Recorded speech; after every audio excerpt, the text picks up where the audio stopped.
Okey, jom kita ke Putrajaya. Sisir Tasik, Presin 2 kita naik basikal. Jom.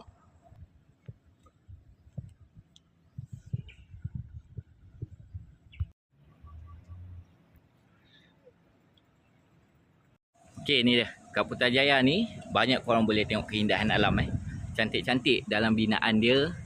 Okey, jom kita kayuh basikal. Ke ada emergency, jangan risau, ni ada. Tekan saja button kat situ kan. Bagus, selamat di Putrajaya ni. Jom. Tengok ni, sambil korang kayuh-kayuh, tempat selamat. Kawasan ini diawasi oleh CCTV. Jadi tempat-tempat lain pun boleh ikut Boleh ikut sama macam Putrajaya juga. Okey, jom. Salah.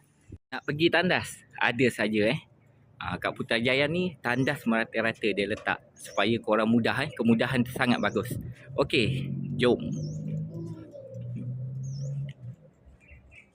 Sini juga ada teksi Putrajaya Water Taxi. Jadi ni korang boleh lihat dah. Dia ada dia punya apa tu jadual teksi dia. Okeylah, jom sambung kayuh. Okey, korang boleh lihat sekali sunset orang panggil Jom. Okey, ni dia. Waktu dekat nak sekarang ni waktu dekat nak senja nampak ada air pancut. Banyaklah korang boleh menghayati di Putrajaya ni.